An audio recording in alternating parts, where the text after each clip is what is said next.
The 25th of September 2024, and it's turned wet after a long period of good dry weather.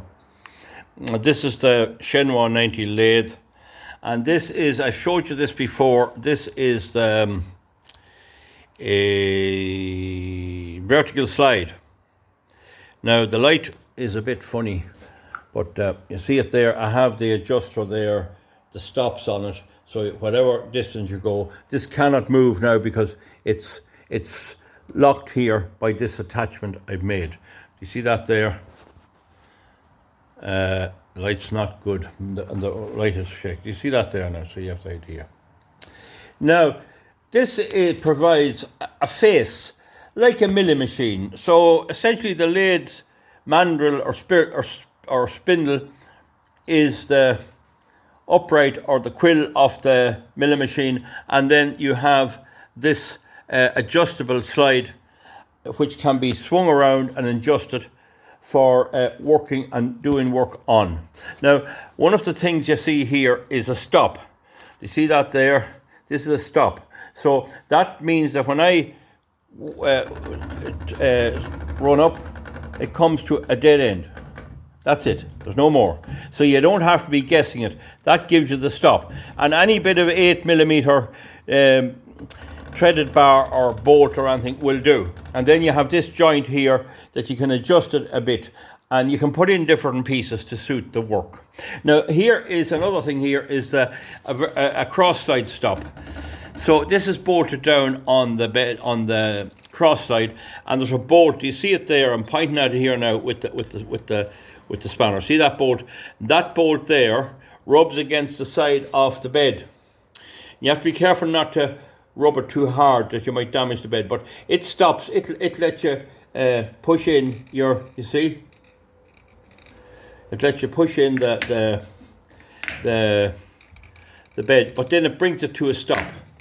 So it means that if you're working across or milling or cutting a slot, that's the limit. And if you have to do multiples, that'll make sure you only can go that distance. Sometimes there's no harm to bring the tailstock up and prop it behind to give it a bit more rigidity, if that's what you want.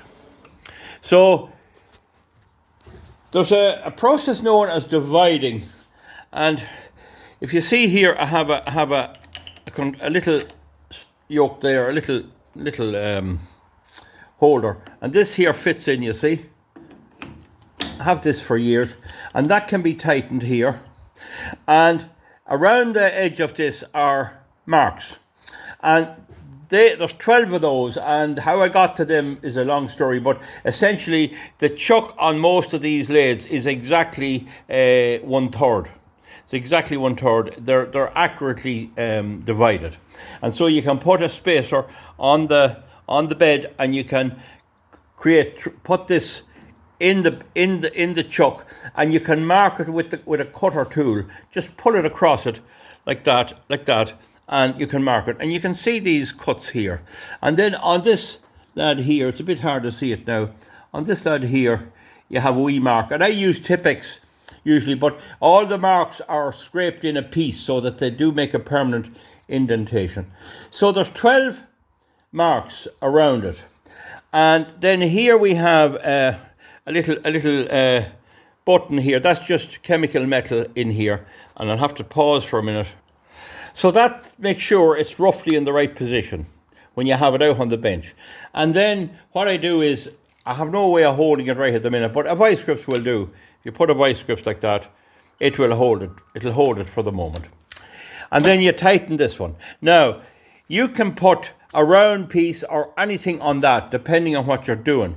So if you're making a cylinder for, let's say, a steam engine, you might want to put a cap on it, a head on it, and you'll need them spaced round. Do you see the way the three are spaced there? There's one of them black, unfortunately. Do you see it there? So you might want three like that. So because there are 12 divides, you can divide by 12, by 6, by 4, by 3, and by 2. So if you divide by 6, if you skip 5 and go to 6, you'll have 2. If you skip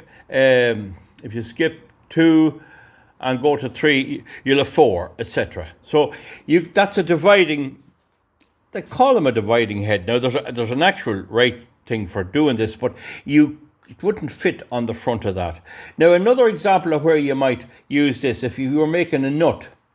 Let's say you're making a big nut for something that can't be got. You might want to cut, using a milling cutter in the chuck, you might want to cut the hexagon head on the nut. And so using this, you could divide, just skip one and go on to two.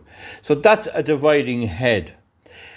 The dividing head. You have to get it right in the center. You have to get this here, right in the center here. Make sure it's spot on, and then you can adjust or do what you wish. Now it would also be used to, of course, this slide for cutting splines. It's possible it could be. I haven't done it yet. So you'd have your piece sticking out here, like sticking out here, and you would turn it around at 90 degrees, and you could theoretically cut the splines.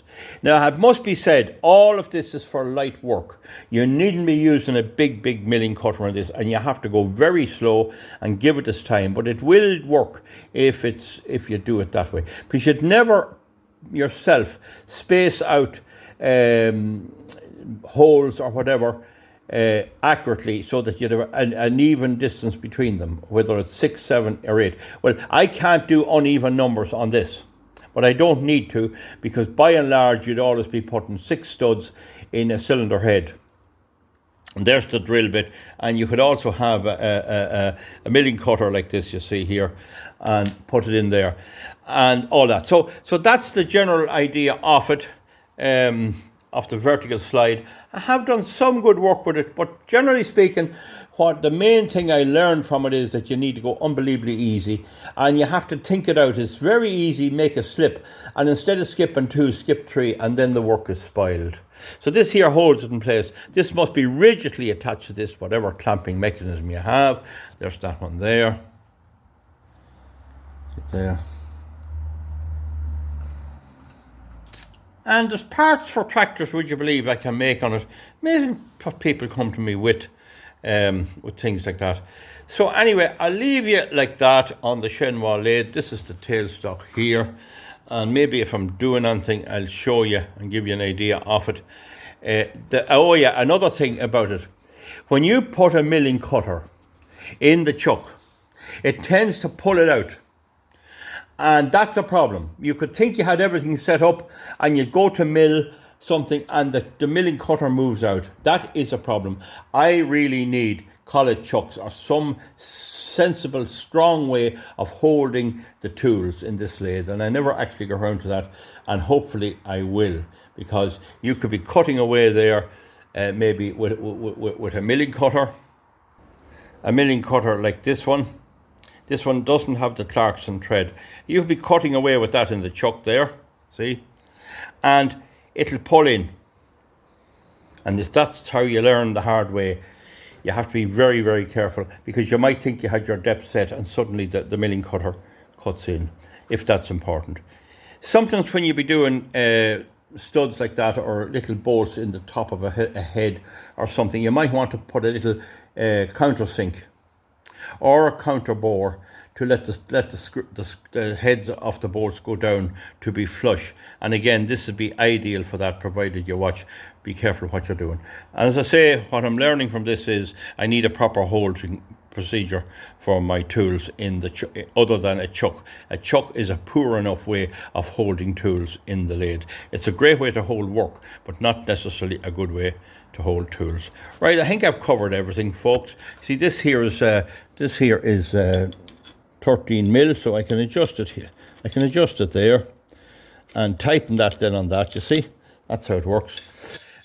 A big problem too is the fluid sometimes will damage the Tipp-Ex, but you need to make sure that there's a groove. You see the grooves there in that. See the groove that's in that there.